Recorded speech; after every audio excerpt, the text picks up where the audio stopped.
after moving Hellcat from the UK to France, I returned with the intention of bringing her the final part of her journey back to Canada. Onto an aeroplane first, then onto the train from London to Poole in the south east of the country, and then onto the ferry and across to Cherbourg.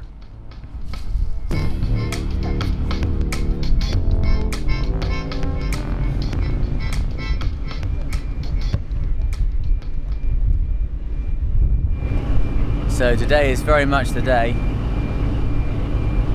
I've been looking forward to this for ages and I feel a huge amount of trepidation to get on with this project. Basically, I've got to get an Open 60 which hasn't sailed in 12 years and get it seaworthy enough to get it across the Atlantic, and I've got a week.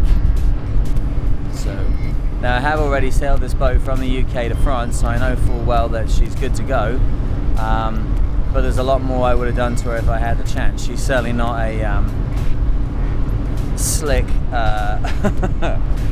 fully organised tool, but she's seaworthy enough.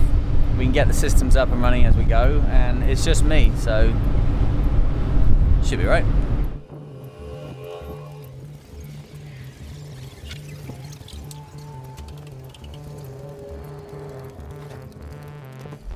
Okay, so what's all this one about? Well, the thing that has been exciting in the last couple of years is that we started Spartan and we had these 3 60-foot race boats, and that has been the coolest thing to be able to tell people and to think about and all the rest of it. But the reality is actually that we've just been using Challenger. She was the one that we went and got in June of 2015, drove from California down to Panama, up past Cuba into Fort Lauderdale, from Fort Lauderdale onto Nova Scotia, and she's been the operational boat.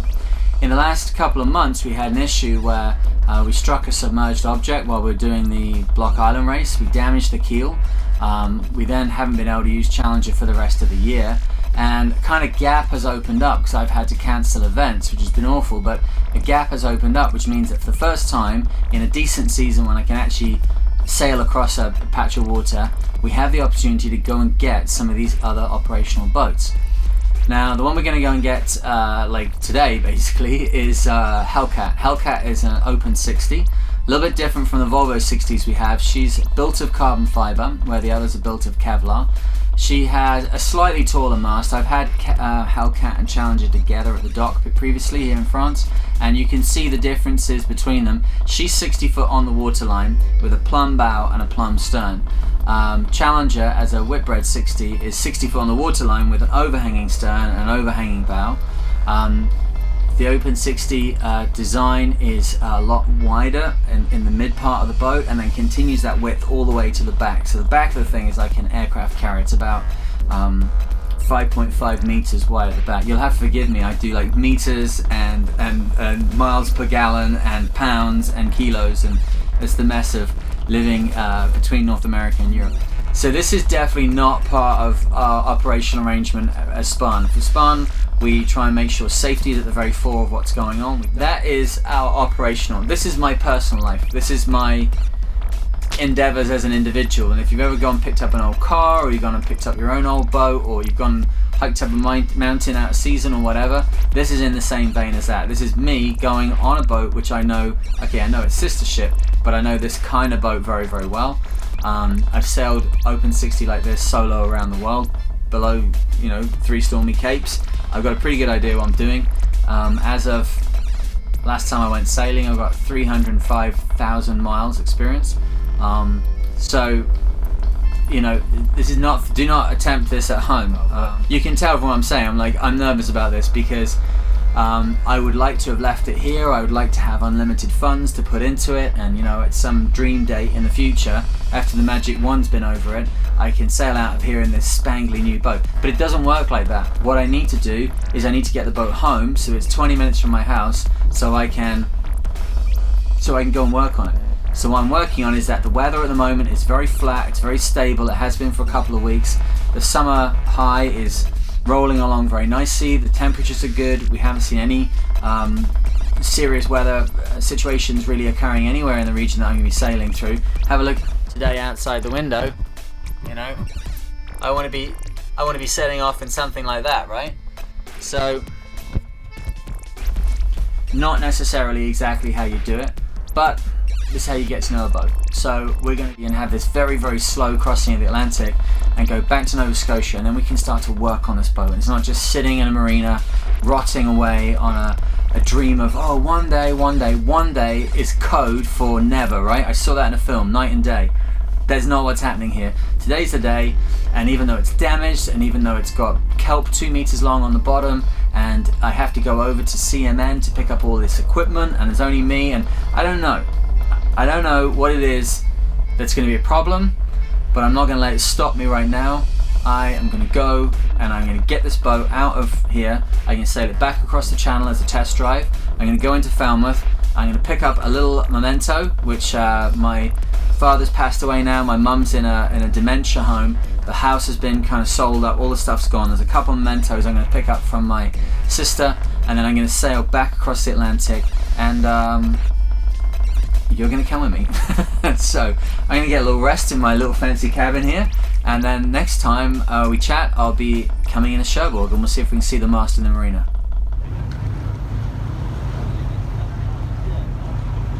Now as you get a bit closer, you can actually see Hellcat over there. You can see the mast.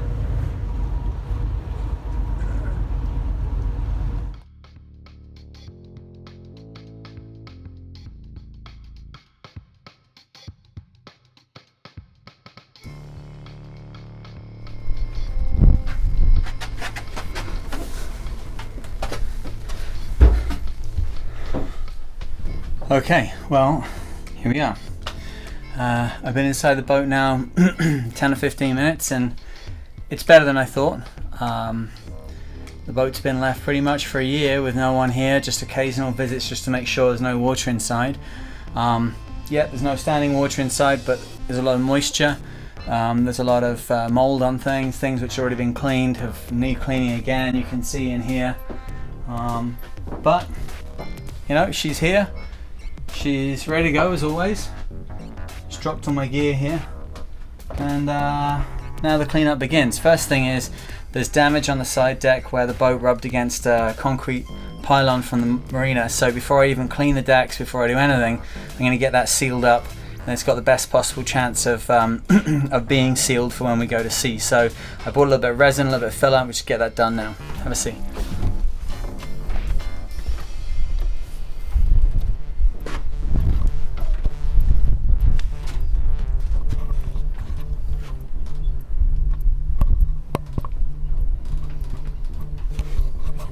So a little bit of, you see here the edge of the Nomex carbon. But the good thing is we know this has been inspected by the designer and by the builder, and it's not structural, so just a case of fixing it up.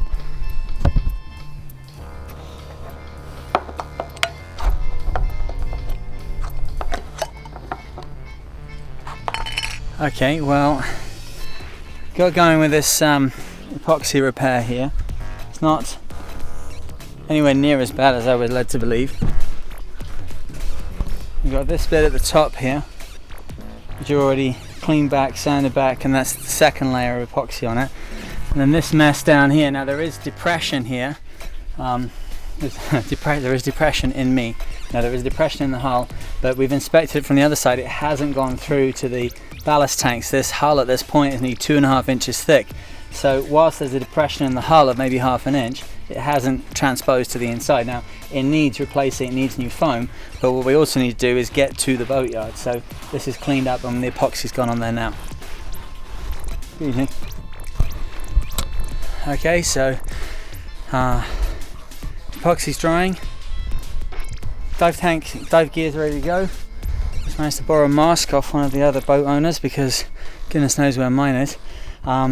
Sun's getting pretty low, but the good thing with this job is it's dark as all get out down there anyway, and once the weed starts coming off you can't see a damn thing anyway, so it's going to crack on 1 hour and it's going to be done. But yeah, should be fun as always. So you remember last time I cleaned this boat, it's freezing cold.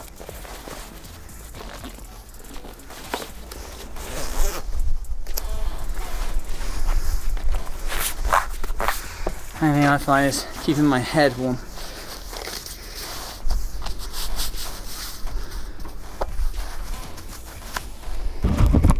Just give you an idea.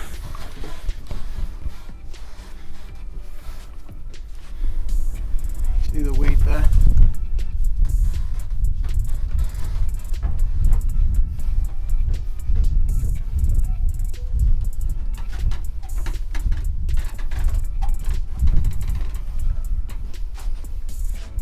Time for a cleanup. Okay, so second day here and had a busy day. Went down to the chandlery, got a number of little bits and bobs that I needed. Started to go through all the electronics, which we'll look at in a little bit later. Pretty much everything's as I left it. The only issue is that the buttons that control some aspects of the autopilot, the buttons on the outside of the boat, the buttons aren't kind of working. They're not depressing, which it's a bit of a problem, so see if we can come up with a solution for that. I managed to get along and jet wash the deck. You can see here there's a lot of bits and bobs where it's just worn away, but I think the clearest place you can tell the difference here between before and after.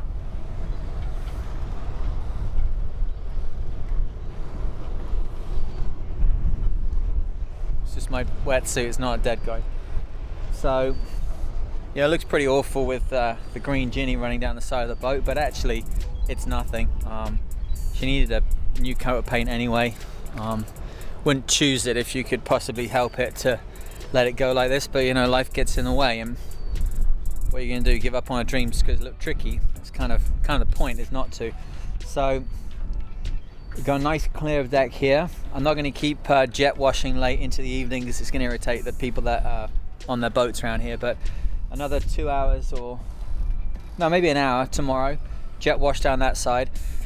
Underwater, I've cleaned the entire keel, the rudders, and about half the bottom, and the sail drive and the propeller. So I need to get back under. It's really difficult to get a diving tank filled here. There's like one place, it's a local diving club, and you can phone them between 5:30 and 6 p.m. on Tuesday or Thursday. So I was really lucky yesterday and found a couple lads who are diving, and they just basically took me over and filled my tank. I need a second tank, so I need to get some kind of in somewhere, try and get that done. If you want to make money, come to Cherbourg and offer to fill tanks. And then the repair on the side. Oh, I got fuel. Oh, the deck. Oh my goodness! I just noticed the the dock is completely covered in bits of Kevlar which have come off. These two little patches that were here to stop blocks scraping the deck, they're getting old, and I blasted it off. I just realized the dock is covered in Kevlar, so I better get that out of the way. I won't be very popular.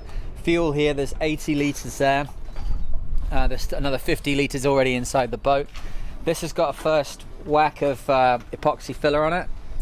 I'm going to put another on there and then finish up with polyester. This, you can see the depression, but the key thing here is to get it watertight. So this has already been assessed by the designer of the boat, who was here hands-on with it, and he says that structurally the roots for the chain plates, the webbing comes down through here, the carbon fiber reinforcement comes down, and it's forward of this. So this depression is actually just in the hull, and the inspection on the inside reveals that it doesn't go through even to the inside of the hull. So it's just, it got pressed up against a cleat, basically, something like this at a different marina. This one is where the boat was up against one of these posts. I think that post in a storm here, and that literally is just taking the filler off. So none of it's great, but for now it's just a case of waterproofing it, making sure we have no water ingress. This is just the start. We'll get this all tied up really nicely before we go to sea, and then when it gets to Canada we can strip it all apart, and I've got a guy from Toronto who's going to come out and do a good job on it. So looking tidier. You can see the rudders cleared off now in the back of the boat. I'll get some green Scotch pads and clean up the last bit of that. But yeah, it's kind of getting there, right? Looks like a boat. Okay, just coming to the end of day, well, the first full day. Got a little bit of a spread of food. The chandlery here is very expensive, but you can get like 250 grams of camembert for $2, so that's good. Olives, salami, some soup, bread, like don't need much. It's about 9 o'clock, and the idea is to keep on working now. So decks are clean, got the diesel, I just went and got more food, so I'm getting slowly towards what I need, which is obviously 10 to 12 days worth of food before I go. I don't want to have to go and get it all in a wanna. I've organised with CMM, who are the guys who have all of the stuff in storage, to go and see them tomorrow, so we'll be having a look at that, and that's all of the container full of equipment. But tonight the big deal is getting the new battery installed, so I've got 2 proper house batteries instead of just one that got me here from England. I got to work out why the house battery system is not charging. The starter battery's charging, which means the alternator's okay. The house battery's not, so this boat has Balmar charge controllers, so maybe it's something to do with that. But equally, when I try and parallel the batteries between the start and the house battery to combine their power, there's no ability to parallel either. So I'm more thinking there's a box which has got a load of relays in which relate to distribution of power from the engine, so I'm thinking probably something in there stuck. So we get on with that. Still got an issue with this KVH, this little thing over here, which is the gyro compass. That's not working. The stereo is not working, but everything else is working fine, so we're all good there. Yeah, I like working later into the night like this, get all the noisy jobs done during the day and the things that involve shops and meeting people, and then just settle down and just work through till 12, 2, maybe 3 o'clock in the morning, and then good to go at 9, 10 o'clock tomorrow. So little snack here, I've got Nacho Libre playing on the computer. I'm going to have half an hour and do nothing that involves boats, and then back to it. Okay, so we're in here now in the electronics space. So all of this behind me here is the back of the navigation panel. It looks pretty chaotic. I'm used to seeing them like this. To me, this seems pretty well grouped. This is a lot of the navigation stuff. Here's a lot of redundancy set in for navigation. You see there's a GPS here on the back of the GPS that we see on the nav station. There's a gyro that we see on the operational side, and there's a whole nother gyro here.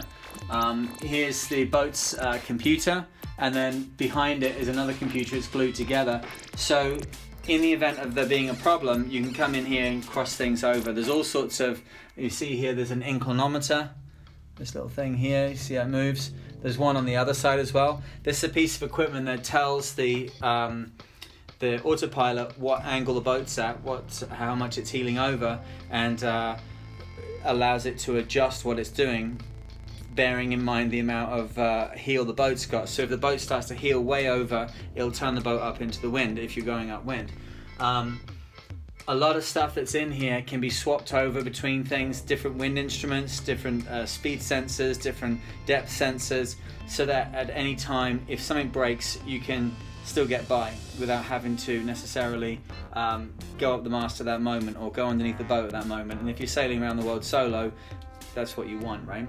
So these things, sometimes they're like, I've seen once or twice where they're very, very neatly like laid out and strapped in, but of course then when anything goes wrong, you can't get it out. There's so many zip ties. So this is just, everything's got little labels on. You can see output backup here, log, starboard junction, angle. So everything's labeled so you can see what's going on. So the bit where we're working is with the batteries. The batteries are, so this is the front of the boat this way, that's the starboard side over there, and there's the starboard battery bank, 3 Ultima batteries, and then down in here in this box is the other 3 Ultima batteries, which would be the port side. Now, we're only going to be making a short hop back to Canada, we're not going around the world. I'm not about to go and buy 6 Ultima batteries so that I've got battery power to go back. I'll just run the engine a bit more. So I just bought 2 110 volt, 12 volt batteries. This one's been on board for a little while and it's completely fine. This one I just got today. So I'm just wiring back in now so that we've got one on either side. The way this works normally is 3 batteries are wired in parallel on one side, and then 3 batteries are wired in parallel on the other side. And what that means is if you get a shot cell in one of the batteries, you can replace just that battery. The alternative, which we have on Challenger, is a couple of 8D batteries, which each one, they've got hundreds of amp hours available in each battery. But as I've had 3 times on that boat, they get left charging for too long, they're not charged enough, they go flat, something happens to them, and you lose a cell goes shot inside it. That's it, you gotta throw that battery, the whole thing away, and that's hundreds and hundreds of dollars. At least with this setup, if something goes wrong and you lose a cell, you just replace that one particular unit. And like this battery I bought today, it's not the fanciest battery ever, 110 amp hours, I think 700 cranking amps, it's 150 euros, so that's like 6 million Canadian. I have no idea what the conversion at the moment. I'm in pounds, I'm in sterling, I'm in Canadian dollars, I'm in US dollars.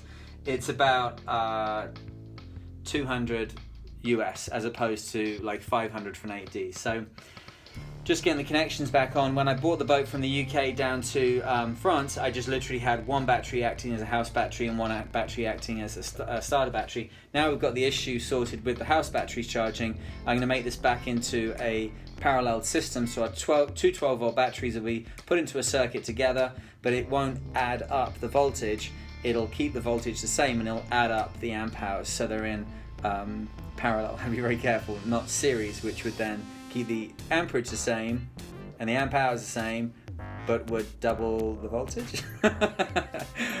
Yeah, okay. So let me get this sorted out, and then we've got some batteries here as well. So we've got batteries going on, and then I've got to work out why the stereo is not working and why the gyro compass is not working.